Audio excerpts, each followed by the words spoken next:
Bonjour. Quand on reçoit un diagnostic de fibrose pulmonaire idiopathique, pour soi-même ou pour un proche, ça peut être un vrai tourbillon. Plein de questions, beaucoup d'inquiétudes. On est là aujourd'hui pour essayer de démêler un peu tout ça, de mettre des mots simples sur la maladie et de voir ensemble comment on peut avancer. Alors voilà le plan de match. On va commencer par définir ce qu'est la fibrose, pour être sûr qu'on parle bien de la même chose. Ensuite, on verra comment ça affecte concrètement la respiration. On parlera du diagnostic et de l'évolution. Puis, on passera à des choses très pratiques pour gérer l'énergie au quotidien. Et on terminera avec quelque chose d'essentiel, la force du réseau de soutien. Allez, on commence par le commencement. La toute première étape, c'est de bien comprendre les termes. Souvent, juste le fait de mettre des mots clairs sur un diagnostic, ça aide déjà à calmer un peu les premières angoisses. Donc, la fibrose pulmonaire, c'est important de savoir que ce n'est pas juste une maladie. En fait, c'est un grand terme qui regroupe plus de 200 conditions différentes. Mais elles ont tout un point en commun. Elles provoquent une sorte de cicatrisation dans les poumons. Et ces cicatrices, cette fibrose, ça rend les poumons plus rigides et ça complique la tâche de l'oxygène pour passer dans le sang. Et c'est là qu'on entend souvent un mot qui peut faire un peu peur, idiopathique. Mais en fait, qu'est-ce que ça veut dire? Eh bien, ça signifie simplement que pour l'instant, les médecins ne peuvent pas identifier une cause précise à la maladie.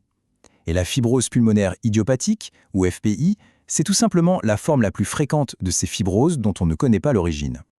Ok, maintenant qu'on a clarifié les termes, on va aller voir de plus près ce qui se passe concrètement dans le corps. Comment est-ce que la FPI touche à ce qui est le plus vital pour nous, notre souffle?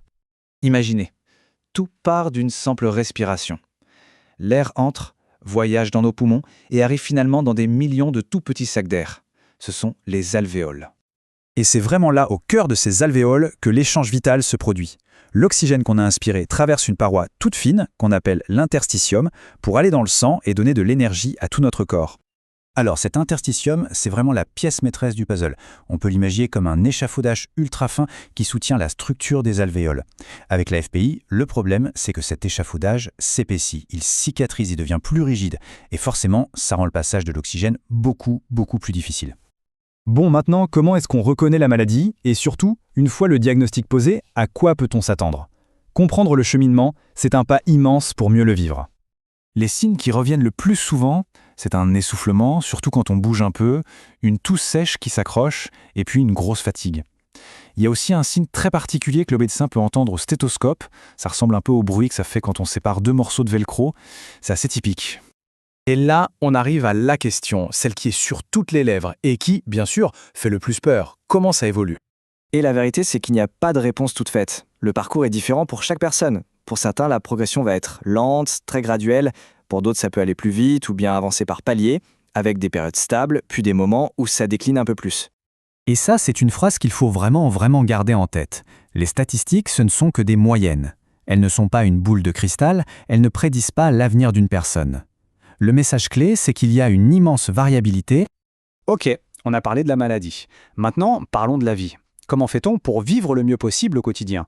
Parce qu'il y a plein de choses à mettre en place, plein de stratégies pour préserver sa qualité de vie. Côté traitement, il faut être clair. Les médicaments qu'on appelle antifibrotiques ne vont pas guérir la maladie. Par contre, leur rôle est absolument crucial. Ils peuvent freiner la progression, ralentir la cicatrisation, et ça, c'est énorme. Pendant ce temps, la recherche, elle, ne s'arrête jamais. Mais il n'y a pas que les médicaments. Il y a deux choses sur lesquelles on a un vrai pouvoir. L'activité physique et ce qu'on met dans son assiette. Même une petite marche adaptée à son rythme, ça fait une différence incroyable pour les muscles et le moral. Et bien manger, c'est donner à son corps le bon carburant. Il y a aussi des programmes formidables qu'on appelle la réadaptation pulmonaire. C'est un accompagnement complet avec des exercices, des conseils pour gérer la maladie et un vrai soutien moral.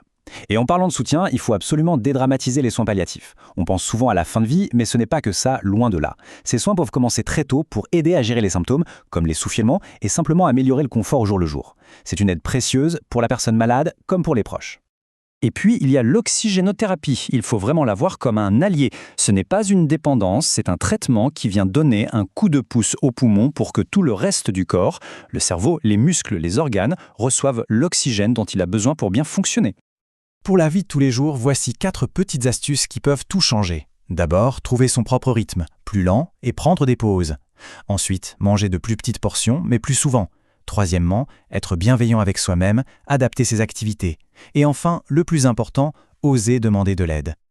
Et ce dernier point nous amène directement à notre dernière partie, qui est peut-être la plus importante de toutes, la puissance de ne pas être seul.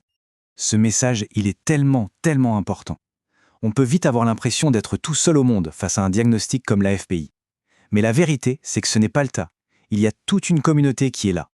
Il existe des groupes de soutien, que ce soit en personne ou en ligne. Ce sont des bulles de bienveillance. On peut échanger, partager des astuces ou simplement être écouté par des gens qui vivent la même chose, qui comprennent. Des organismes comme la Fondation canadienne de la fibrose pulmonaire peuvent vous aider à trouver ces ressources. Alors pour finir, on a vu qu'il est essentiel de comprendre la maladie et qu'il y a plein de stratégies pour mieux vivre avec. Mais la vraie force, c'est le lien avec les autres. La question que je vous laisse, c'est celle-ci. Et si la prochaine étape, la plus utile, c'était tout simplement de se connecter ?